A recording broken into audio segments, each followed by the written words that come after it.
Halo, kembali lagi sama aku Berlianti Fatimah. Nah, pertemuan sebelumnya kita sudah membahas nih pengertian bencana.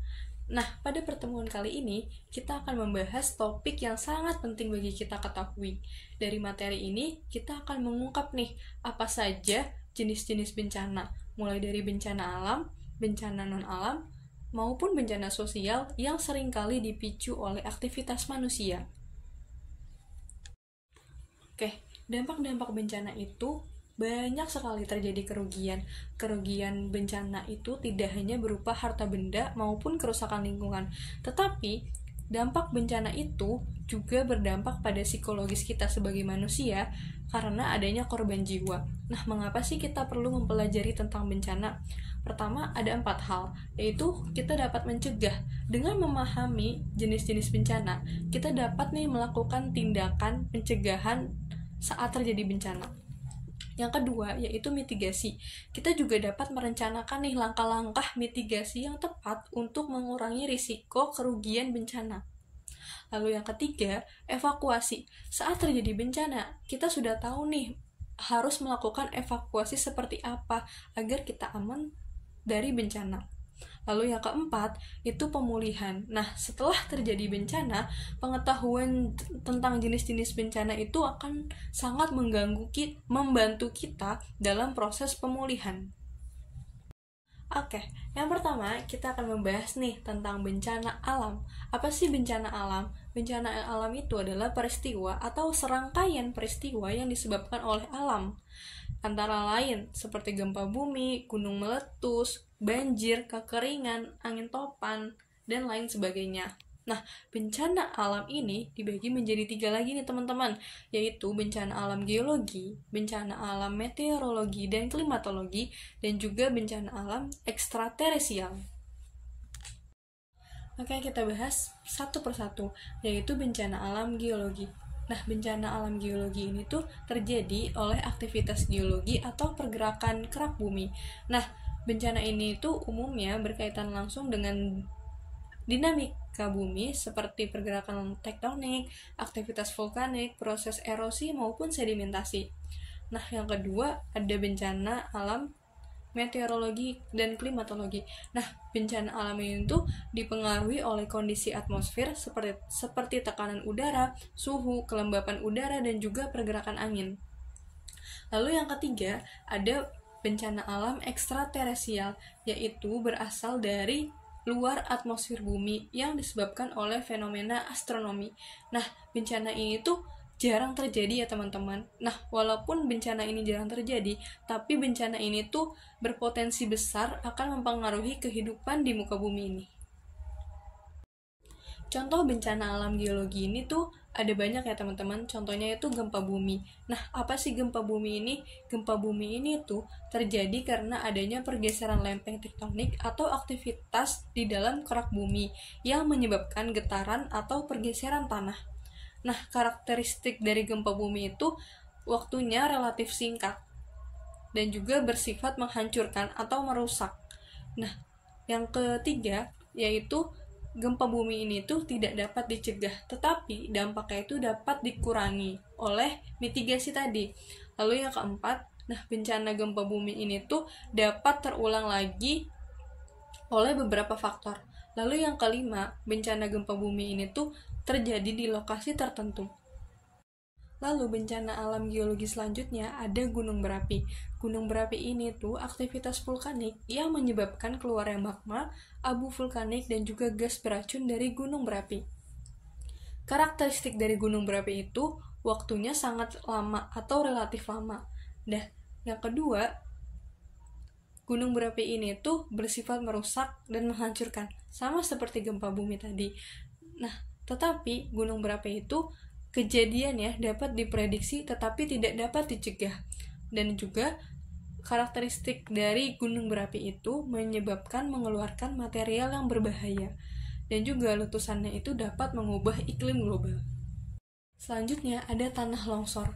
Nah, tanah longsor ini tuh adalah massa tanah atau batuan yang bergerak turun akibat gravitasi yang sering dipicu oleh hujan lebat, gempa bumi, atau aktivitas manusia seperti penebangan pohon. Nah, tanah longsor ini tuh termasuk dalam bencana alam meteorologi dan klimatologi. Lalu, bencana alam meteorologi dan klimatologi selanjutnya ada bencana banjir. Apa sih itu banjir? Banjir itu terjadi oleh akibat curah hujan yang sangat berlebih atau ekstrim. Yang banjir ini tuh dapat terjadi secara tiba-tiba ataupun perlahan. Kalau secara tiba-tiba itu namanya banjir bandang ya teman-teman. Lalu yang terakhir ada bencana alam ekstraterestrial. Contohnya apa saja nih? Nih contohnya seperti gambar di samping ini, ada tumbukan asteroid atau meteor. Nah, bencana ini tuh terjadi adanya sebuah tumbukan besar yang dapat memicu perubahan iklim global. Nah, seperti yang diperkirakan terjadi pada kepunahan dinosaurus sekitar tahun 66 juta tahun yang lalu. Baik, kita akan masuk ke jenis bencana non-alam. Apa sih jenis bencana non-alam? Menurut Undang-Undang Nomor 24 Tahun 2007, bencana non-alam yaitu bencana yang diakibatkan oleh peristiwa atau rangkaian peristiwa non-alam seperti kegagalan teknologi, kegagalan modernisasi, dan juga wabah penyakit. Kita bahas satu-satu yuk. Yang pertama adalah bencana non-alam kegagalan teknologi.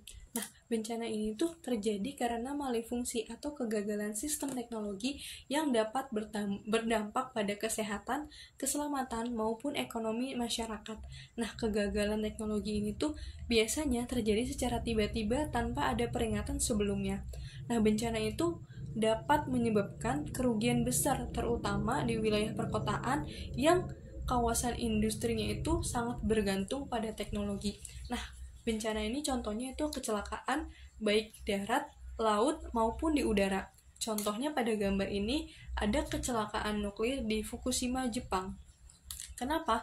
Karena penyebab dari bencana ini tuh akibat sistem pendinginan, kesalahan prosedur, dan reaktor yang kurang aman yang berdampak pada radiasi nuklir yang membahayakan kesehatan manusia, lingkungan dalam jangka waktu yang panjang.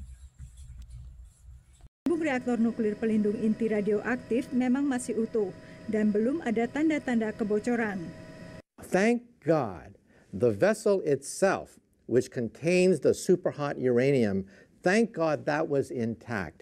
If that had ruptured, you're talking about an accident beyond comprehension. Tabung ini didinginkan dengan aliran air laut yang dipompa secara terus-menerus. Namun gempa bumi serta tsunami yang melanda Jepang sehari sebelumnya menyebabkan pompa air pendingin tidak berfungsi lagi, sehingga terjadi penimbunan gas di sekitar tabung nuklir yang akhirnya menyebabkan ledakan. Jika terjadi kebocoran radioaktif, dikhawatirkan akan terjadi radiasi nuklir seperti yang terjadi di Chernobyl, Rusia tahun 1986, yang menewaskan puluhan ribu jiwa. Saat ini berbagai negara termasuk Amerika mengirimkan tenaga ahli nuklirnya untuk membantu mengatasi bencana di reaktor nuklir di Jepang ini. Dan dunia internasional tidak ingin bencana seperti Chernobyl terulang kembali.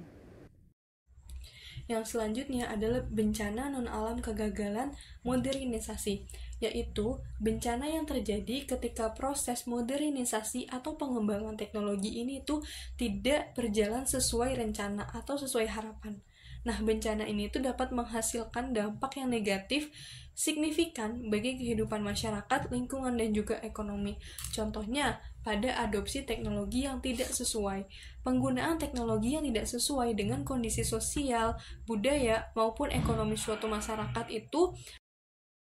Tadi kita sudah simak bersama informasinya bahwa Indonesia, Pak, disebut menjadi salah satu negara nih yang mulai jadi perhatian dunia terkait teknologi 5G. Sebetulnya dari segi kesiapan dan juga penetrasinya seperti apa sih Anda melihatnya, Pak? Jadi Mbak Andi, pertama Indonesia adalah salah satu yang konsisten sekali untuk terus memanfaatkan digitalisasi ini dalam rangka menumbuhkan ekonomi maupun pertumbuhan sosial kemasyarakatan. Jadi ini yang pertama.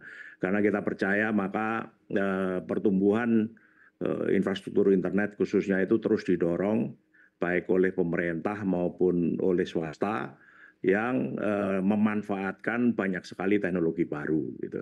Nah, teknologi baru itu diantaranya hari ini adalah adopsi 5G ini yang tadi disampaikan India sudah, Cina sudah, sekeliling kita sudah, dan seterusnya.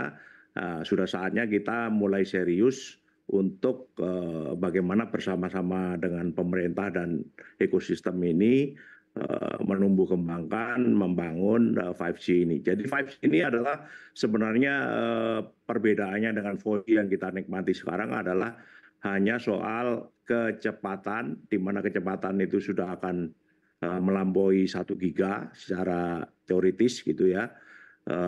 Walaupun nanti di dalam lapangan pasti akan ada rata-rata dari situ. Oke. Tapi Pak Sarwoto, ada beberapa pihak yang menilai bahwa jaringan 5G ini belum terlalu dibutuhkan di Indonesia karena melihat dari perkembangan yang ada, misalkan 4G saja belum merata ke pelosok-pelosok.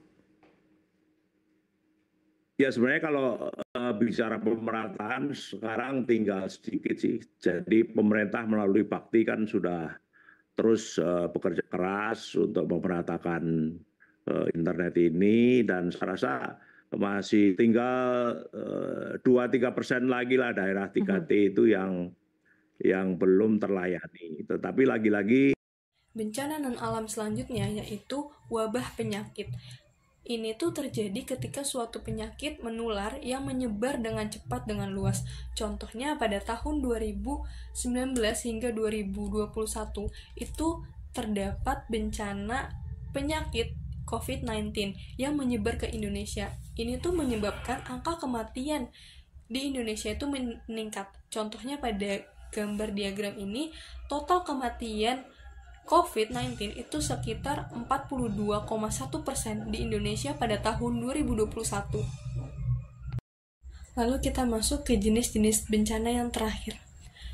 Yang ketiga ada bencana sosial, yaitu bencana yang terjadi akibat peristiwa atau serangkaian peristiwa yang disebabkan oleh manusia dan berpotensi menimbulkan gangguan pada tatanan sosial serta kehidupan masyarakat. Nah, bencana ini tuh dapat menimbulkan kerugian baik dari segi material maupun non-material, serta mengganggu stabilitas sosial dan juga ketertiban umum. Apa saja nih contohnya? Kita lihat ya. Contoh pertama bencana sosial yaitu terorisme atau aksi perbuatan yang mengancam keselamatan publik seperti serangan teror yang dilakukan itu bertujuan untuk menyebarkan rasa takut serta mengancam stabilitas sosial, politik, dan juga keamanan nasional.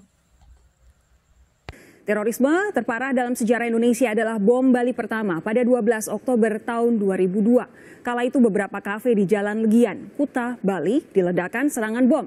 Besarnya ledakan menyebabkan 202 orang tewas dan 209 luka-luka. Lalu bom Kuningan mengguncang Jakarta 9 September 2004, tepatnya di kantor Kedutaan Besar Australia. 9 nyawa melayang, sementara 161 orang terluka.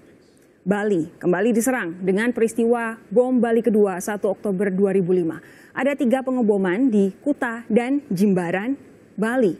Akibatnya 23 orang meninggal, 196 luka-luka. Bom kedua di surga liburan ini begitu memukul industri pariwisata di Bali. Lantas yang tak boleh terlupa, bom Mega Kuningan, saudara. Pada 17 Juli 2009, 2 hotel besar, JW Marriott dan Ritz-Carlton, nyaris porak-poranda akibat ledakan. 9 orang tewas dan 50 orang terluka. Lalu yang terakhir adalah kerusuhan. Kerusuhan ini tuh peristiwa kekerasan yang melibatkan banyak orang serta berdampak pada ketertiban umum, seperti aksinya merusak fasilitas umum, penjarahan, dan bentuk kejahatan massa lainnya. Seperti contohnya pada tahun 1998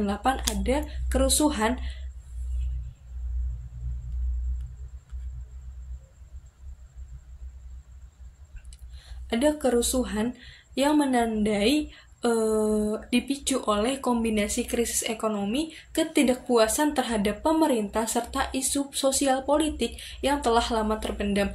Maka terjadi kerusuhan pada tahun itu.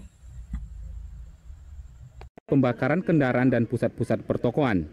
Di wilayah Jakarta Pusat misalnya, massa melempar dan membakar sejumlah gedung di sekitar Tanah Abang. Massa juga melempari Hotel Millennium yang terletak di perbatasan Tanah Abang dan Jalan Tamrin.